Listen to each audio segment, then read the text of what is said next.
So all the antiderivatives that we've done so far, I just said like, hey, think of it backwards. Like come up with a function that if you did the derivative, like this would be your answer. We just sort of thought our way backwards. If it's more complicated than that, you're going to need what is called U substitution. Oh. I don't know who decided that it was the letter U. I guess it could be any letter of the alphabet, but it's like official. That's the official definition. Like if you go to the index in your textbook, like it's called U substitution. So like that is the letter that is used for this. As a heads up, since you groaned at that, we're going to do what's called integration by parts where there's a U and a V. So just buckle up. Okay. This is for doing the chain rule in reverse. So it's when you have like something inside of another function. It's like the guts of the problem. Now, some people do end up actually liking this because I don't really have any notes. We're just going to do some problems. There's nothing to interpret. There aren't any word problems. There's no feet per second. Do you know what I'm saying? Like it's literally just cut and dry here, do these problems. So some people kind of end up liking it for that reason. All right, so we're going to do integral of, I'm not going to read all this. You can just copy it off of the paper here.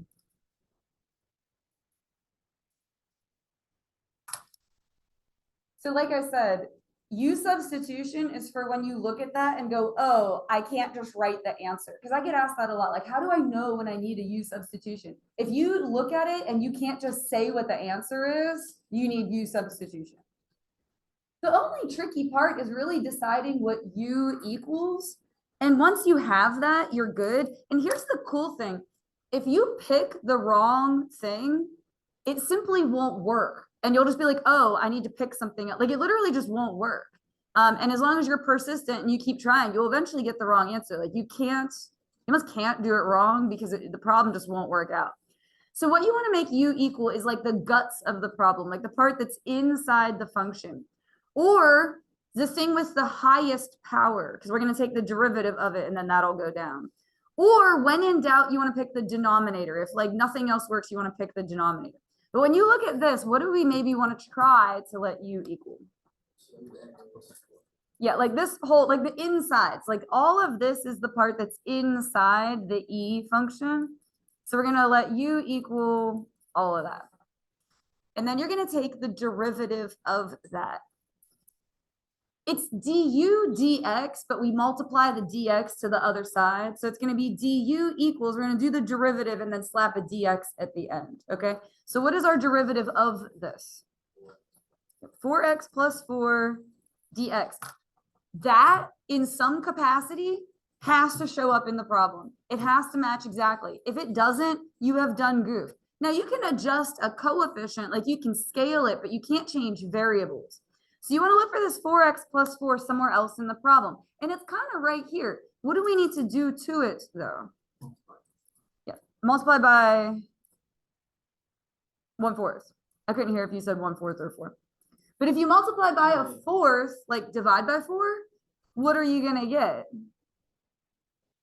Yeah, x plus 1 dx. Here's where I highlight. And again, you don't have to. I'm just throwing it out there. If it helps you, you can do it. Again, you won't be allowed a highlighter on the exam. But I always highlight where that matches. So here's the x plus 1. Here's the dx. Oh, that didn't show up on the projector hardly. Or can you see that okay? Yeah. Okay. On my screen here, I can't see it almost at all. The reason I highlight that is that lets you visually see what you've already taken care of. In place of that highlighted part, we're going to put 1/4 du.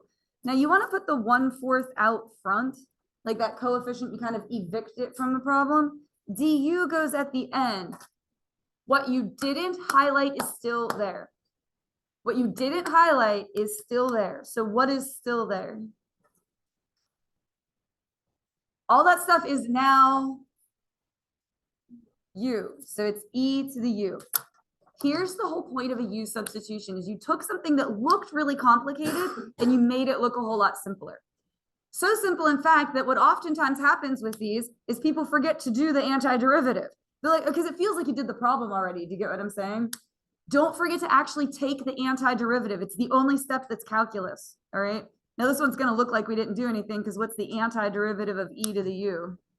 Yeah, e to the u. But at the end, we're going to put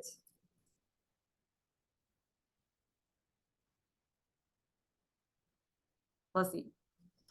And then your last step is substitute back in for u. You have it written off to the side here. So your final answer is 1/4 e to the power, all of that stuff, plus c.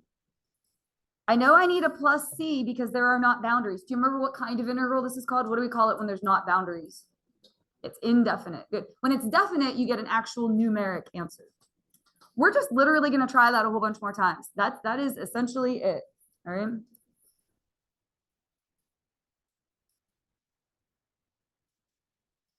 I actually really like these problems. I'm a fan. I like teaching this lesson because I like that it's cut and dry. Like here, we're just gonna basically like doing a whole bunch of little puzzles is really what it is.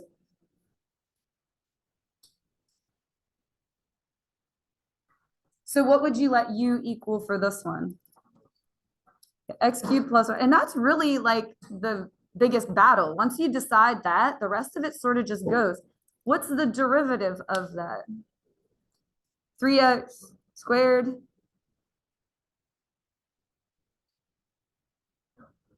Dx, good. Now you want to find that somewhere in there. And we may need to adjust it, which actually we do. How are we going to have to adjust it so that it matches what's in the problem? Times by 4. 4 du equals 12x squared dx. And you want to highlight the part that you're substituting in for, which is the 12x squared dx. And whatever's not highlighted is still there. Like we plugged in for that highlighted stuff, so that's taken care of. And so in place of that highlighted stuff, we're going to put 4 du. So 4 goes out front, du goes at the end. What's still there? Square root of u. Now, I wouldn't write square root of u. I would write u to the power that means square root, which would be 1/2.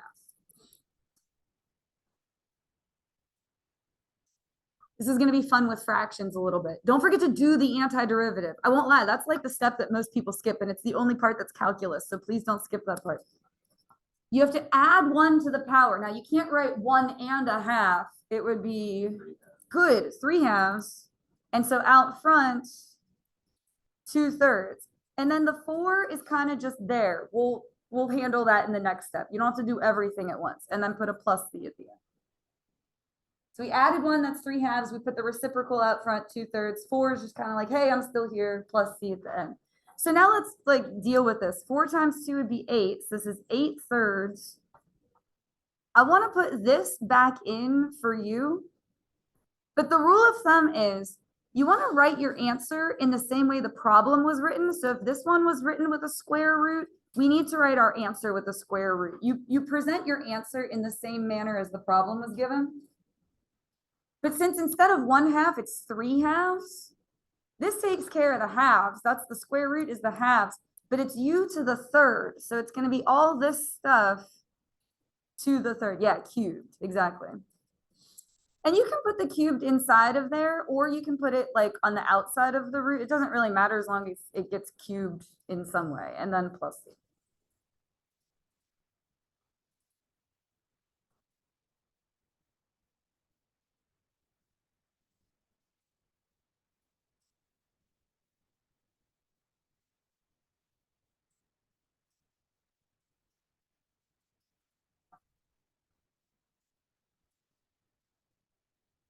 We'll do one more together, and then I'll give you guys one to check. I get that what a lot of people would do with this, and it's totally valid, is multiply all this together, get something about this big, and then just do the antiderivative. But we're trying to practice u substitution, so that's how I want us to approach the problem. U is going to either equal that what's in this parentheses or what's in this parentheses. So you got a 50-50 shot. Which one do you think?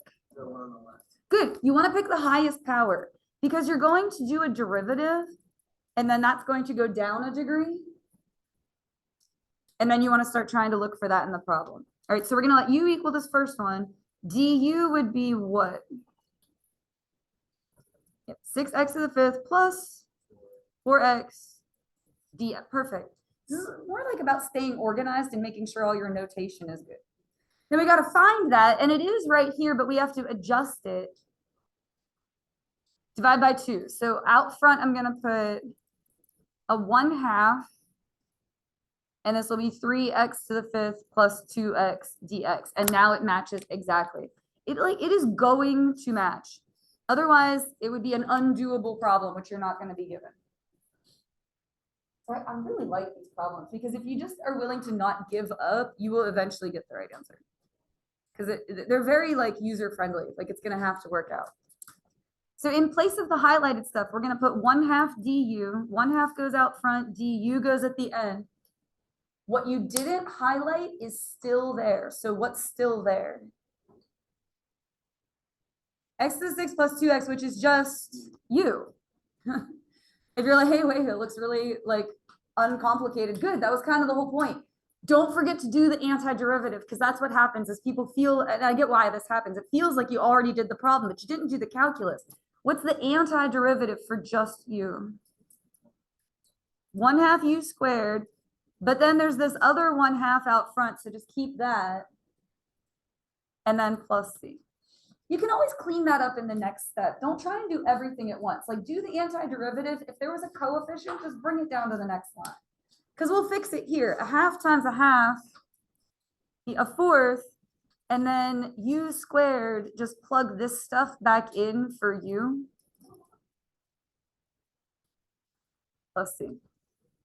You can also check your work because if you did the derivative of this, you would get the original problem. Do you guys get that we're doing that backwards? Like it's an antiderivative. If you did the derivative of this, you would get what we started with.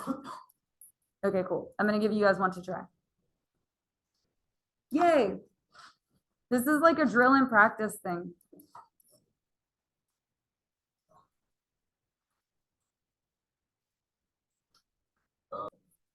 So what are you trying to let u equal? Tangent x plus 5. It's the whole thing. When in doubt, pick the denominator. The whole thing. It's just going to all go together. And the reason it's going to work out is because what's your derivative of 5? Nothing, right? So that part goes away. It's just secant squared of x dx. And we actually didn't even have to adjust this one, right? Like, actually, that gets people sometimes too. They're like, wait, what happened to the adjustment? There wasn't one. There like literally just isn't. There won't be any number out front. So what we highlighted is taken care of. What is still there? But it's where?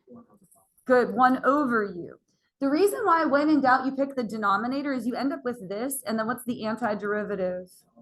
Good, ln of u. Here, I'll write out the middle step. Plus c, that's like more letters than numbers. There's like no numbers in that.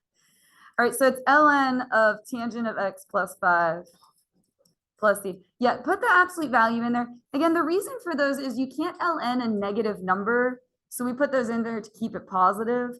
I don't always say absolute value because it's a mouthful to say ln of absolute value, but they just always need to be in there. Would you get that Like half a point. And if there were multiple ln questions on the test and you didn't do it on any of them, I feel like I would just take off 1 point total for the whole thing and then let the rest of them go. All right, these were all indefinite integrals. Do you see how they don't have boundaries on them? No boundaries, and we put plus c at the end? Yeah. All right, I'm going to show you what happens when there are boundaries, when it is a definite integral. And it's really almost the exact same thing. You just have like an extra step.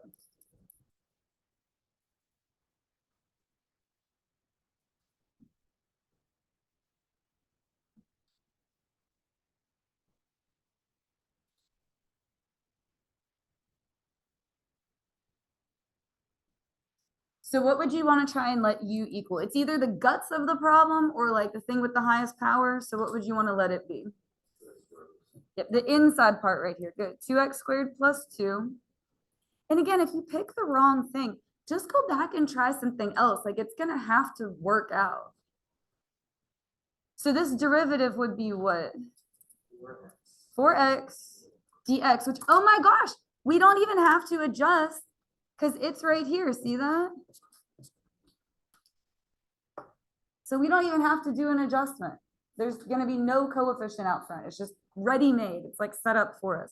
All right, don't put the boundaries for a second. We're going to talk about that. Du goes at the end. What's still there?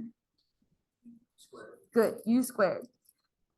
You have to adjust the boundaries. I'm going to say that again because it's super important. You have to adjust the boundaries because these are X numbers and now we've changed it to U. You can't mix and match the variables. Okay. This is very, very, very easy to do. It's just very easy to forget to do it. All you're going to do is take 0 and 1 and plug them in for X and see what they turn into as U. Ready? I'll show you. 0 squared. 0 times 2, 0 plus 2 is 2. You're just inputting these to that and see what you get back out. Now let's do 1. 1 squared. 1 times 2, 2 plus 2, 4. It only takes a second, but you have to remember to do it. You also have to remember to actually do the antiderivative. So what's the antiderivative for this? 1/3 u cubed such that 2 to 4. And here's the good news. You don't have to plug this back in. You get to skip that step. We've changed everything into u. The reason you don't have to is because we're going to get a numeric answer anyway. Like if there's not going to be a plus c, there's not going to be any variables. We're going to get like a number answer. Upper boundary minus lower boundary. So let's plug in 4. 4 cubed. 64, and then it'll be thirds. So 64 thirds minus, now we're going to plug in the 2. 2 cubed, 8. So 8 thirds. So what would that be? 56 thirds. We'll just do one more with boundaries, and I'll give you a break.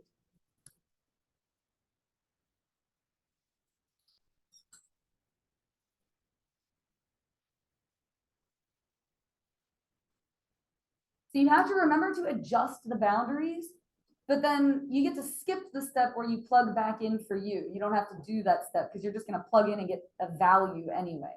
So you don't have to worry about changing the variable back. That's kind of nice.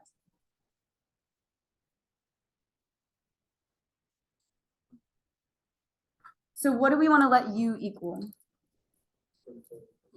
X to the third plus 4. It's the denominator or the thing with the highest power. Du would be 3x squared dx. And then we actually are going to have to adjust this one. What would we do to make it match what's in the problem? Multiply by 2. So 2 du equals 6x squared dx. With me? Are we all together here? I will give you a break after this one. All right, I'm going to highlight. We're plugging in for the 6x squared dx. And in its place, we're putting 2 du. So 2 goes out front, du goes at the end. What you didn't highlight is still there. So what's still there? 1 over u. Perfect. And then we have to adjust the boundaries. You're just going to plug them in for x and see what you get for u. So if you plug in 0, 4. And if you plug in 3, 3 cubed would be 27, 31.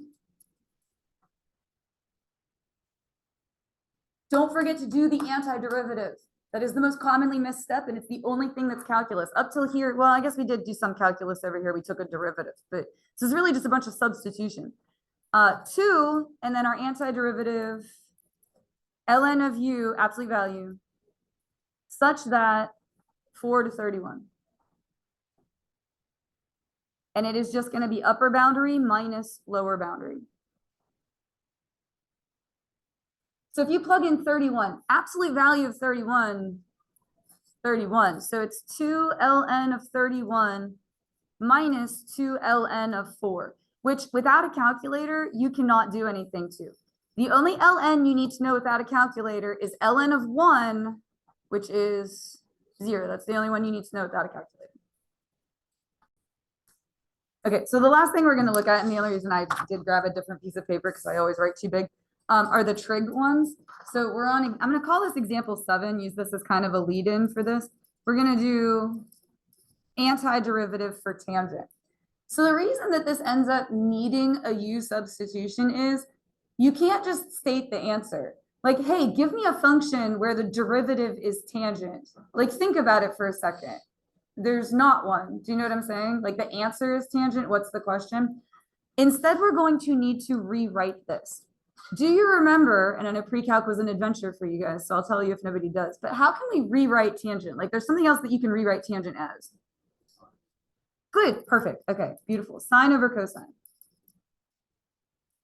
So I'm going to rewrite it like that, and then we're going to do a u substitution. So when in doubt, if you have no idea, what should you let u equal? The denominator. Good. Let u equal cosine x, and we're going to go from there. So what would be the derivative of cosine? Negative sine, perfect. Dx.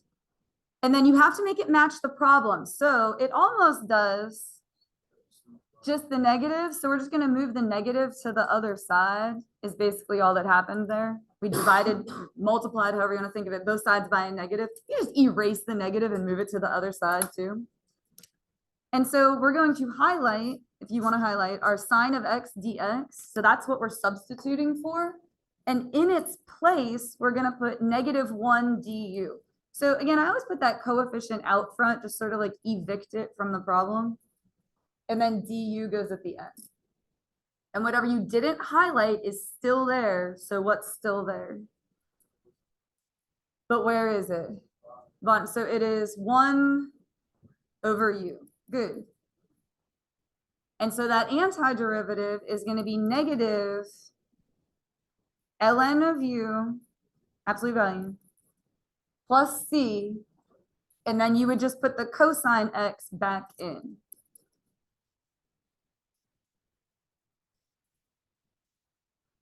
So here's what I'm going to do. I'm going to write out all 6 of, it's only 6 of them, you're going to be okay. All 6 of the trig antiderivatives, and I'd like for you to write them too. It won't take that long, okay? But go ahead and list all 6 of them out, and I'll give them to you so that you have them here in your notes.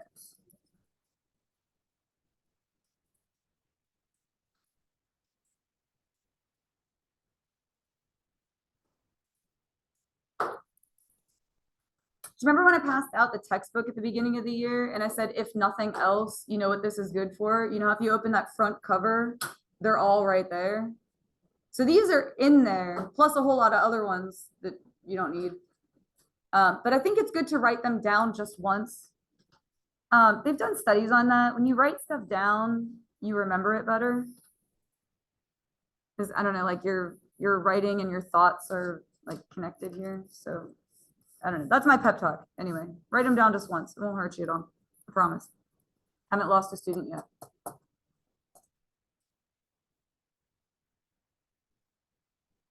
And some of them you already know. There's only 6, and these 2 you already know. So you're a third of the way there. And these are the 2 that are most likely to come up. Antiderivative of sine. So you need a function that if you did the derivative, you would get sine, like sine's the answer. Negative cosine of x plus c.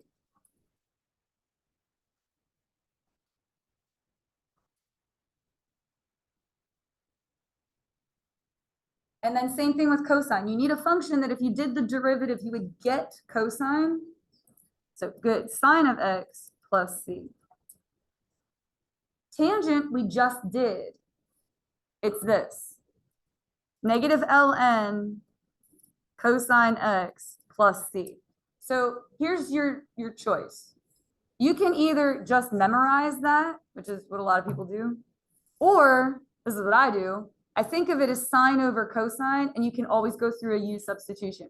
I am a bad memorizer, but I'm good at doing a process. Like that's how my brain works. So you're going to have to decide how that works for you. Okay. Cotangent. Now I'm not going to go through. It would be like almost these exact same steps, but how could you rewrite cotangent? Well, I want to take us through the process though. You're jumping straight to the answer. How could you rewrite cotangent? Instead of sine over cosine, cosine over sine, you would let u equal sine of x.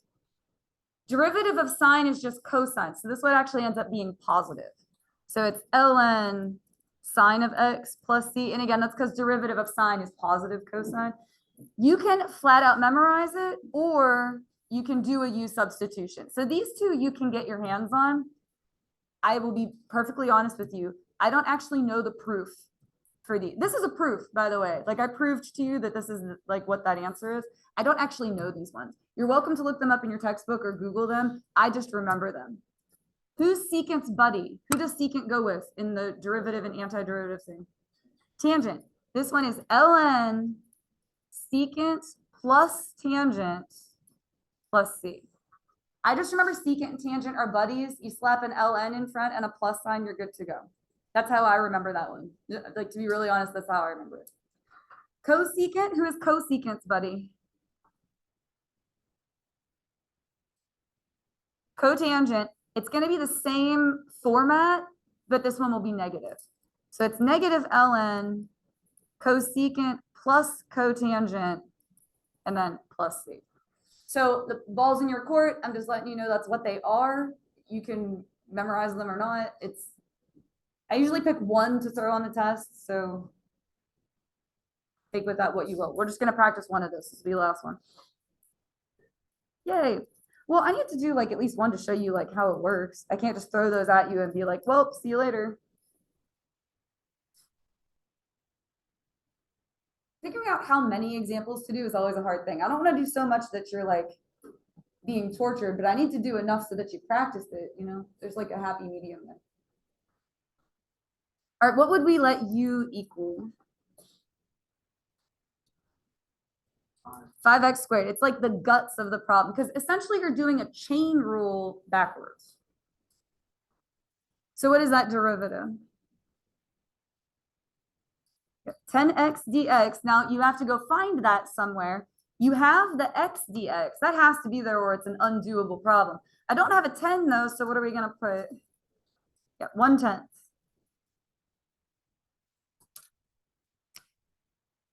And so if you want to highlight, we are replacing x dx. And in its place, we're putting 1/10 du. Where should we put the 1/10? Yeah, on the outside. And where should we put the du? Yeah, at the end, on the right. What you didn't highlight is still there. So what's still there? Cosecant of u. So in my brain, here's how I think through it. Who's cosecant's buddy? Cotangent, and it's going to be negative because it's a co. So this is negative 1/10 ln, and then it would be cosecant u plus cotangent u. But so we don't have to write this all over again. I would go ahead and plug the 5x squared back in. So it's going to be cosecant 5x squared plus cotangent 5x squared plus c. The trade-off to memorization is that that's your answer and you're done. You don't have to do anything else. So when you memorize like that formula, like you sort of just write that out and that's it. And then you get to walk away. So that part's kind of nice.